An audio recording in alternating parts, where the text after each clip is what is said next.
Hello दोस्तों, मैं हूं आपका दोस्त एडवोकेट शिवेंद्र प्रताप सिंह। आज हम बात करेंगे एक अहम मामले के बारे में और बात करेंगे कि कुछ विशेष धाराएं जैसे कि 147, 148, 149, 336, 307, 504, 506, 323 अगर इन धाराओं में आपके खिलाफ एफआईआर हो गई तो ऐसी धाराओं में एफआईआर के तुरंत बाद आपको क्या करना चाहिए।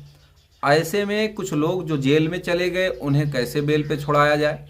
सवाल ये नहीं है कि सिर्फ इन धाराओं में आप पे केस हो गया, सवाल ये है कि अगर आपके ऊपर ये फर्जी केस लगाया गया या यूं कहें कि जो धाराएं नहीं बन रही थी साजिश करके पुलिस की मिली भगत से ऐसे में लिखा दिया गया, इन धाराओं में किसी व्यक्ति को जेल भेज दिया गया या फिर कुछ लोगों का नाम अभी अज्ञात में भी जेल भेजा जा सकता है या जो जिनका नाम एफआईआर में नहीं था उन्हें भी जेल भेज दिया गया, तो ऐसे में आपको तत्काल करना क्या चाहिए। सबसे पहले कि अगर आपके खिलाफ धारा 149, 147, 148, 336, 307 आईपीसी में आपके खिलाफ या आपके परिवार के खिलाफ, रिश्तेदारों के खिलाफ अगर एफआईआर दर्ज हो गई तो सबसे पहला काम आपको करना क्या है। तो ध्यान रखें कि अगर लड़ाई झगड़ा हुआ, वाद विवाद हुई, मारपिटाई हुई, अब शस्त्र के साथ हुई कि नहीं हुई, किन औजारों के साथ हुई लड़ाई झगड़ा, कौन कौन सी चोटें आई, किसको चोटें आई, दोनों पक्षों को चोटें आई हो सकता है, लेकिन एफआईआर सिर्फ एक पक्ष का लिखा गया।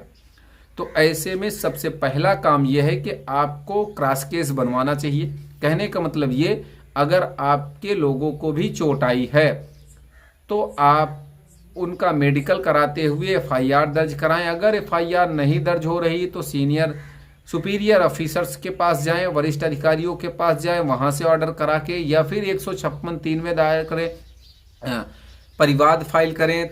ऐसे कारणों को दर्शाएं कि जिन पे आपकी एफआईआर दर्ज हो जाए।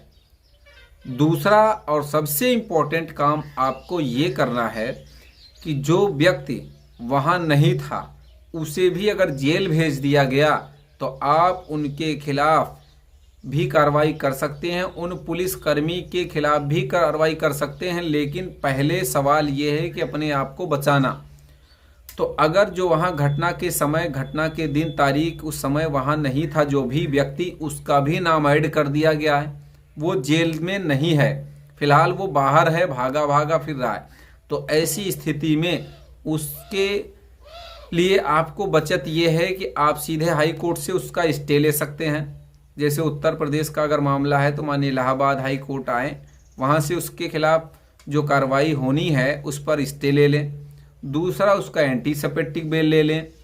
तीसरा, सबसे अच्छा फ़ायदा ये होगा आपको कि आप उसकी उपस्थिति कहाँ थी, अगर कहीं नौकरी पे है तो वहाँ पे, या कहीं अदर सरकारी प्राइवेट जहाँ भी वो जॉब कर रहा है उसका रिकॉर्ड ले लें, या कहीं अदर जगह पे घूमने टहलने जहाँ भी गया था कोई सीसीटीवी कैमरे की फुटेज है उसको लगाते हुए वरिष्ठ अधिकारियों को एक प्रार्थना पत्र दें कि संबंधित घटना स्थल पर ये मौजूद नहीं थे, इसका रिकॉर्ड ये है।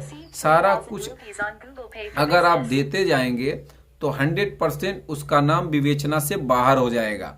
दूसरी बात ये कि जब उसका नाम विवेचना से बाहर हो जाए तो उन लोगों के खिलाफ भी कार्रवाई हो सकती है, पुलिस वालों के भी खिलाफ कार्रवाई हो सकती है। अब चौथी बात ये कि अगर जो व्यक्ति जेल चला गया उसकी जमानत कहाँ से होगी, कब होगी, कितने समय में होगी। तो देखिए, जिनके ऊपर भाई ये सब पे सब धाराएं तो लागू होंगी नहीं कि 147, 148, 149, 307, 336। देखिए 307 सबसे गंभीर धारा है इसमें। अब सवाल यह है कि वो 307 वाली चोटें थी या नहीं थी। अगर नहीं थी तो उसके बारे में भी एक रिटेन स्टेटमेंट दें। दूसरी बात ये कि जो जेल चला गया उस पे देखिए रिमांड पेपर निकलवाएं उस कि भाई क्या धाराएं किस अभियुक्त पर लगी हैं। जिन पे नॉर्मल धारा लगी होगी उनकी बेल सेशन कोर्ट से हो जाएगी, और जिन पे 307 ऐड होगी 100% उनकी बेल सिर्फ और सिर्फ हाई कोर्ट से मिलेगी। अब सवाल ये है कि कितने दिन में मिलेगी। तो देखिए, सेशन कोर्ट से रिजेक्शन आप जब भी लगा देंगे, रिजेक्शन ऑर्डर और एफआईआर की कॉपी दोनों सर्टिफाई कॉपी लगेगी, हाई कोर्ट आएंगे, हाई कोर्ट में बेल होने में कम से कम लगेगा तो 1 महीने का समय लगेगा। जो भी बंदा आपसे कहे कि भाई हम 10 दिन 15 दिन में करा देंगे, जाहिर सी बात है आप ये समझ लीजिएगा कि आपसे झूठ बोला जा रहा है। ऐसा होता नहीं है कि भाई 1-2 दिन 3 दिन 4 दिन की डेट में हो जाएगा आराम से बेल, ऐसा होना ही नहीं है, असंभव है। अगर क्रॉस केस है तो बेनिफिट ज़्यादा मिलता है।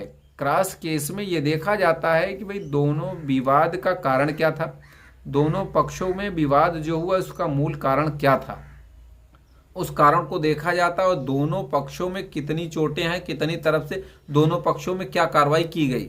सिर्फ एक पक्ष की तरफ से कार्रवाई हुई, दूसरे को ऐसे ही छोड़ दिया गया, तो ये गलत बात है, जबकि चोटें हैं। तो उम्मीद करता हूं यह वीडियो आपको बेहद पसंद आया होगा। अगर कोई सवाल आपका शेष रह जाता है तो कमेंट बॉक्स में कमेंट करके ज़रूर पूछ लें। आपके सवालों के जवाब हम तत्काल देने की कोशिश करेंगे। साथ ही